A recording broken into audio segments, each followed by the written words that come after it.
शायद तुम दुरुस्त हो बाल्विन, लेकिन मेरे पास अभी कुछ काम बाकी हैं। लेकिन तुम्हारी कहानी का इख्तिताम यहीं पर हो जाएगा। तो मेरी बहन को जान से मार देने की धमकी दी गई। मेरे अमीर, ये सब कुछ झूठ है।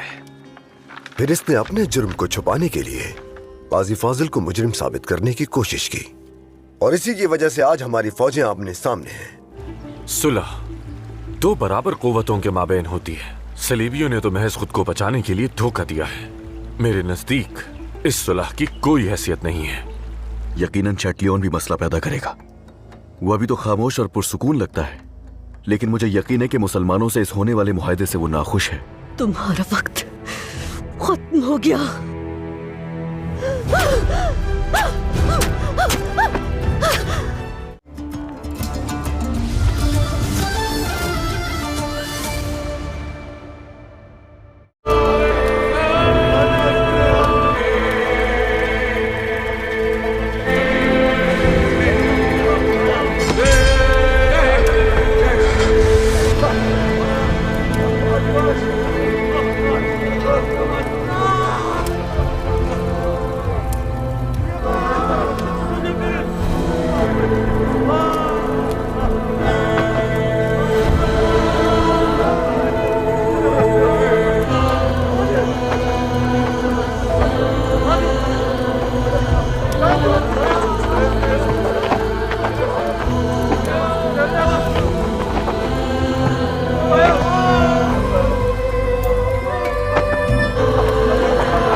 मुहम्मदुर रसूलुल्लाह।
बे।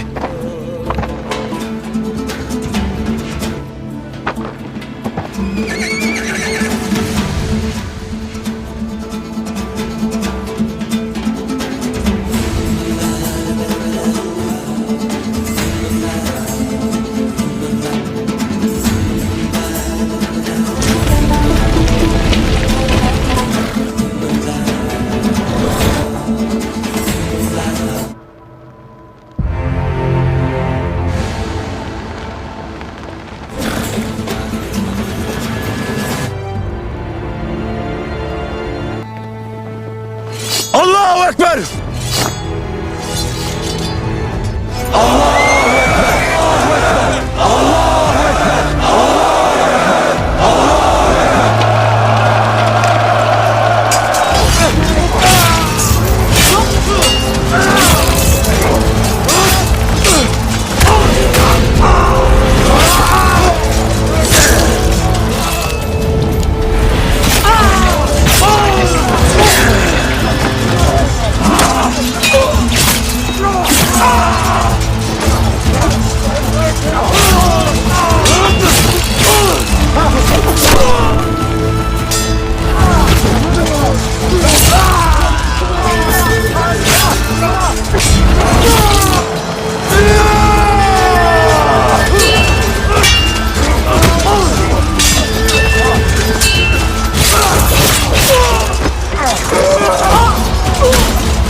Paşam.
सुल्तान सलाहुद्दीन अय्यूबी की फतौत दरअसल सिर्फ जंगी इखलाकियात का नाम नहीं बल्कि वो मुकम्मल नजरिया था जिसमें दुश्मन के साथ भी इंसाफ, वादे की पासदारी और अल्लाह के खौफ को औलीन हैसियत हासिल थी। इसी नजरिए के बिल्कुल ब्राकस लार्ड का चीटलियन यानी रेनाल्ड ऑफ चीटिलोन एक ऐसा किरदार था जो सलीबी दुनिया में भी अपनी सफाकी और बिदअहदी की वजह से बदनाम था।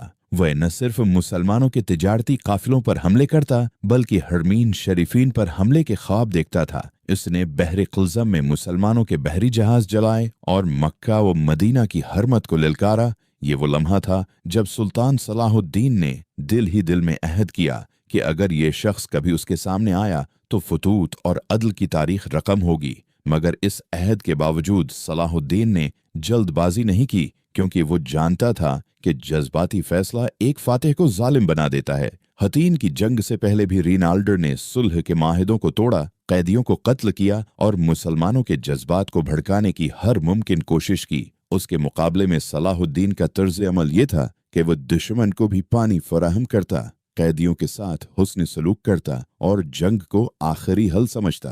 हुतैन के मैदान में जब सलीबी लश्कर प्यास से नढाल था तो ये सलाहुद्दीन ही था जिसने आम सिपाहियों के लिए पानी के इंतजामात की इजाजत दी। मगर रेनाल्ड के लिए वो लम्हा करीब आ चुका था जिसका फैसला बरसों पहले हो चुका था। जब यरूशलेम की फतह के बाद सलीबी सरदार सुल्तान के खीमे में लाए गए तो सलाहुद्दीन ने बादशाह गाय दी, लोजेनान को पानी पिलाया। मगर जब वही प्याला रेनाल्ड ने उठाया तो सुल्तान ने वाज़े अल्फाज में कहा कि मैंने तुम्हें पानी नहीं दिया, क्योंकि अरब रवायत में पानी देना अमान की अलामत है। इस लम्हे सलाहुद्दीन का गुस्सा नहीं बल्कि उसका अदल बोल रहा था। इसने रेनाल्ड को उसके जराइम याद दिलाए, हाजियों का खून, मुआहिदों की खिलाफ वर्जी और नबी करीम सल्लल्लाहु अलैहि वसल्लम की तौहीन। जब रेनाल्ड ने हस्ब आदत तकबर और तंज का सहारा लिया तो सुल्तान सलाहुद्दीन ने खुद उसे कत्ल किया। ये कोई जाती इंतकाम नहीं था बल्कि एक उसूली फैसला था, ताकि दुनिया जान ले कि फतूत कमजोरी नहीं होती बल्कि जुल्म के सामने खड़ा होने का नाम है। उसके बाद सुल्तान ने बाकी कैदियों को अमान दी, हालांकि वो सब उसके दुश्मन थे। यही वो फर्क था जो सलाहुद्दीन को फातिह बनाता है और रेनाल्ड को तारीख के अंधेरे में धकेल देता है, क्योंकि एक ने ताकत को अदल के ताबे रखा और दूसरे ने ताकत को अपनी उना का गुलाम बना लिया। यही वजह है कि आज भी सलाहुद्दीन अय्यूबी का नाम इज्जत से लिया जाता है और लॉर्ड का चीटलियन सिर्फ अबरत की मिसाल बनकर रह गया है। रेनाल्ड ऑफ चीटलियन के अंजाम के बाद भी सुल्तान सलाहुद्दीन अय्यूबी की फितौत का सफर खत्म नहीं होता, बल्कि यही वो मकाम था जहां इसके किरदार की असल बुलंदी दुनिया के सामने आई। क्योंकि एक फातिह के लिए दुश्मन को मार देना आसान होता है, मगर असल इम्तिहान फतह के बाद आता है। जब बैतुल मुक़द्दस जैसा मुक़द्दस शहर बरसों बाद मुसलमानों के हाथ आया तो हर आंख बदले की मुंतजर थी। वो शहर जहां सलीबियों ने दाखिल होते वक्त हजारों मुसलमानों, यहूदियों हती कि ईसाइयों को भी कत्ल किया था, मगर सलाहुद्दीन ने वही किया जो उसके ईमान और फतूत का तकाजा था। उसने ऐलान किया कि जो शहरी फदिया देगा वो आजाद होगा, औरतें, बच्चे और बूढ़े महफूज रहेंगे। हती कि वो लोग जो फदिया अदा नहीं कर सकते थे उनके लिए भी सुल्तान के भाई और उमरा ने अपनी जेब से रकम दी। ये वो मनाजिर थे जिन्हें देखकर यूरोपीय मूर्खिन भी हैरान रह गए, क्योंकि उन्होंने पहली बार किसी फातिह को शहर जलाते नहीं बल्कि शहर बचाते देखा। यही वो इखलाकी बढ़तरी थी जो सलाहुद्दीन को सिर्फ मुसलमान ही नहीं बल्कि इंसानियत का हीरो बनाती है। लॉर्ड का चीटलियन जैसा शख्स इसीलिए तारीख में नफरत की अलामत बना, क्योंकि उसने ताकत को रहम से आजाद कर दिया था, जबकि सलाहुद्दीन ने ताकत को रहम का ताबा बनाया। उसकी फतूत का एक और पहलू ये था कि वो जाती दुश्मनी को कभी इज्तिमाई जुल्म में तब्दील नहीं होने देता था। रेनाल्ड के कत्ल के बाद भी उसके खानदान के साथ कोई ज्यादती नहीं की गई। इसके किले के आम सिपाहियों को अमान दी गई, क्योंकि जुर्म फर्द का था, कौम का नहीं। यही उसूल आज की दुनिया में भी सबसे ज्यादा नायाब है। सलाहुद्दीन जानता था कि अगर फातिह खुद जालिम बन जाए तो फतह बेमानी हो जाती है, उसीलिए उसकी हकमरानी तलवार से ज्यादा अदल के जरिए मजबूत हुई। दुश्मन उससे लड़ते थे मगर उससे नफरत नहीं कर पाते थे। हती कि उसके सबसे बड़े दुश्मन रिचर्ड शेरदिल ने भी उसके किरदार का एतराफ किया। जब रिचर्ड बीमार हुआ तो सलाहुद्दीन ने उसके लिए तबीब और दवाएं भेजें। ये वो रवैया था जो मैदान जंग को भी इंसानियत से खाली नहीं होने देता था। फतूत का यही सबक सलाहुद्दीन ने अपनी फौज को भी दिया कि जंग मकसद नहीं बल्कि जरिया है। असल मकसद जुल्म का खात्मा और अदल का क़ियाम है। लॉर्ड का चीटलियन इसीलिए तारीख में तन्हा खड़ा नजर आता है, क्योंकि उसके पीछे कोई नजरिया नहीं था, सिर्फ अना थी, जबकि सलाहुद्दीन के पीछे एक अकीदस, एक अखलाक और एक मकसद था।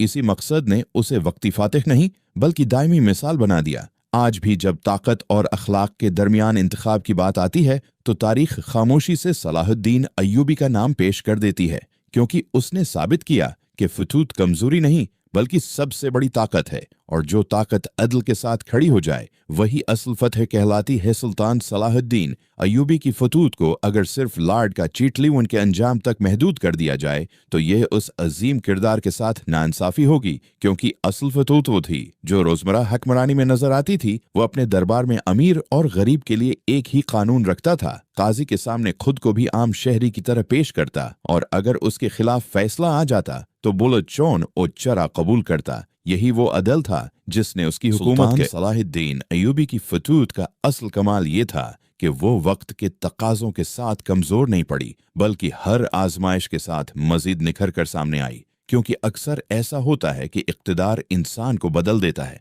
मगर सलाहुद्दीन वह इंसान था जिसने इक्तिदार को बदल दिया। उसके नजदीक सुल्तान होना सहूलत नहीं बल्कि जिम्मेदारी थी। वो रातों को उठकर अल्लाह के हुजूर रोता कि कहीं उसके किसी फैसले से किसी मजलूम की आह न निकल जाए। यही खौफ खुदा उसकी ताकत का असल सर्च में था। लॉर्ड का चीटली उनके ब्राकस जो ताकत के निशे में खुद को कानून समझने लगा था। सलाहुद्दीन खुद को कानून के ताबा समझता था। उसने बारहा अपने गवर्नरों और सिपह सालारों को माजूल किया जब उन्हें जरा सा भी जुल्म या बिदानवानी में मुलव्वस पाया, चाहे वो इसके करीबी अजीज ही क्यों ना हो, क्योंकि उसके नजदीक रियासत रिश्तों से नहीं बल्कि उसूलों से चलती है। यही वजह थी कि उसकी हुकूमत मुख्तसर होने के बावजूद असर में सदियों पर मुहित हो गई। उसकी फतवत का एक अहम पहलू यह भी था कि वो शिकस्त को भी इस्लाह का जरिया बनाता था। जब कभी किसी महाज पर नाकामी होती तो वो इल्जाम दूसरों पर डालने के बजाय अपने फैसलों का मुहासबा करता। अपनी गलती मानना उसकी नजर में कमजोरी नहीं बल्कि इस्लाह की पहली सीढ़ी थी। लॉर्ड का चीटलियन उसके बिल्कुल ब्राकस था जो हर नाकामी के बाद मज़ीद जुल्म पर इतराता था, क्योंकि उसके पास सीखने का हौसला नहीं था। सलाहुद्दीन ने अपने दुश्मनों को भी कभी हकीर नहीं जाना। वो कहता था कि दुश्मन को कम समझने वाला खुद अपनी शिकस्त की बुनियाद रखता है। इसीलिए उसने हर जंग में हिकमत, सब्र और तदब्बर को तलवार से आगे रखा। इसकी फतूत का असर सिर्फ जंगी मैदान तक महदूद नहीं रहा बल्कि माशरे के हर तबके तक फैल गया। ताजिर महफूज हुए, किसान मुतमईन हुए और आम आदमी को पहली बार ये एहसास हुआ कि रियासत इसकी दुश्मन नहीं बल्कि मुहाफिज है। यही वो एहसास था जिसने उसकी सल्तनत को अंदर से मजबूत किया। लॉर्ड का चीटलियन जैसे किरदार इसीलिए नाकाम हुए क्योंकि उन्होंने राया को सिर्फ लौटने का जरिया समझा। सलाहुद्दीन ने राया को अमानत समझा। उसकी जिंदगी का सबसे बड़ा सबक ये है कि ताकत का असल इम्तिहान इस बात में नहीं कि आप दुश्मन के साथ क्या करते हैं, बल्कि इस बात में है कि आप कमजोर के साथ क्या सलूक करते हैं। इसने साबित किया कि फतूत का मतलब सिर्फ मैदान जंग में बहादुरी दिखाना नहीं बल्कि इक्तिदार में रहते हुए आजिज़ी इख्तियार करना है। आज जब दुनिया ताकत के नए नए मराकज देख रही है तो सलाहुद्दीन अय्यूबी की जिंदगी एक खामोश सवाल बनकर खड़ी है कि क्या ताकत को अदल के बगैर भी अजमत मिल सकती है। और तारीख हर बार यही जवाब देती है कि नहीं, क्योंकि लॉर्ड का चीटलियन जैसे लोग वक्त के शोर में तो गूंजते हैं मगर सदियों के सफर में मिट जाते हैं, जबकि सलाहुद्दीन अय्यूबी जैसे लोग खामोशी से दिलों में जगह बना लेते हैं और फिर कभी मिटते नहीं। यही फतूत की वो रोशनी है जो जमाना बदलने के बावजूद बुझती नहीं। सुल्तान सलाहुद्दीन अय्यूबी की फतूत का सबसे पख्ता सबूत इस लम्हे सामने आता है जब इक्तिदार अपनी इंतहा पर हो और इंसान के पास हर अख्तियार मौजूद हो कि वो चाहे तो तारीख को खून में नहला दे मगर वो उसके बावजूद जब्त को अख्तियार करे, क्योंकि असल ताकत यही होती है कि इंसान खुद पर हुक्मरानी करे। सलाहुद्दीन ने यह बात सिर्फ कही नहीं बल्कि अपनी पूरी जिंदगी में साबित की। इसके फैसलों में जल्दबाजी नहीं होती थी बल्कि वो हर कदम से पहले अंजाम को देखता था। वो जानता था कि एक गलत फैसला सिर्फ एक जंग नहीं बल्कि आने वाली नस्लों को भी मुतासिर करता है। उसी लिए उसकी फतूत वक्ती जज्बात के बजाय तवील अलमिद्दत हिकमत पर कायम थी। लॉर्ड का चीटलियन उसके ब्राकस हर फैसला इश्तियाल में करता था। उसी लिए उसके हर इकदाम ने नफरत को जन्म दिया और उसके लिए कोई पायदार निजाम न बन सका। सलाहुद्दीन ने फतह के बाद भी अपने दुश्मनों को इज्जत दी क्योंकि वो जानता था कि ज़लत वक्ती फतह तो दे सकती है मगर मुस्तकिल अमन नहीं दे सकती। इसी सोच के तहत इसने कैदियों के साथ वो सलूक किया जो इस दौर में नाकाबिल तसव्वुर था। उन्हें खुराक दी गई, तभी सहूलत दी गई और अक्सर को बगैर किसी बदले के रहा कर दिया गया। ये वो रवैया था जिसने दुश्मन के दिल में भी सवाल पैदा किया कि अगर ये हमारा दुश्मन है तो हमारा दोस्त कैसा होगा। यही सवाल दरअसल सलाहुद्दीन की सबसे बड़ी फतह था। उसकी फतुवत ने नफरत के दायरे को तोड़ा और जंग को महज दो कौमों की लड़ाई के बजाय उसूलों का इम्तिहान बना दिया। उसके नजदीक असल कामयाबी ये थी कि जुल्म के बाद अदल को कायम रखा जाए ताकि दोबारा जुल्म जन्म न ले। लॉर्ड का चेटलियन इसीलिए तारीख में एक बंद गली बनकर रह गया, क्योंकि उसके पास आगे बढ़ने का कोई इखलाकी रास्ता नहीं था। सलाहुद्दीन ने उसके ब्राक्स एक ऐसा रास्ता दिखाया जो आज भी काबिल अमल है। इसने साबित किया कि ताकत अगर अखलाक से जुदा हो जाए तो वो खुद अपने बोझ तले दब जाती है। इसकी जाती जिंदगी का हर पहलू इसी फतवत की गवाही देता है। वो अपने वक्त का बड़ा हिस्सा आवाम की शिकायत सुनने में गुजारता था। अक्सर बगैर किसी ऐलान के बाजारों में निकल आता ताकि खुद देख सके कि रियाया के साथ क्या सलूक हो रहा है। ये रवैया किसी कमजोर सुल्तान का नहीं बल्कि इस शख्स का होता है जो अपने किरदार पर मुकम्मल यकीन रखता हो। लॉर्ड का चीटलियन ने कभी अवाम का सामना करने की हिम्मत नहीं की, क्योंकि उसे मालूम था कि उसके ऐमाल का दिफा मुमकिन नहीं। सलाहुद्दीन को किसी पर्दे की जरूरत नहीं थी, क्योंकि इसका अदल उसकी सबसे मजबूत ढाल था। उसकी फतुवत का सबसे बड़ा पैगाम यही था कि इक़्तिदार इंसान को जवाबदेह बनाता है, न कि आजाद, और जो इस हकीकत को समझ ले वही तारीख में जिंदा रहता है। उसीलिए आज भी जब सलाहुद्दीन अय्यूबी का जिक्र होता है तो वो सिर्फ एक मुसलमान फातिह के तौर पर नहीं बल्कि एक आलमी अखलाकी मेयार के तौर पर सामने आता है, और लॉर्ड का चेटलियन महज इस मेयार को समझाने के लिए एक इबरत बनकर रह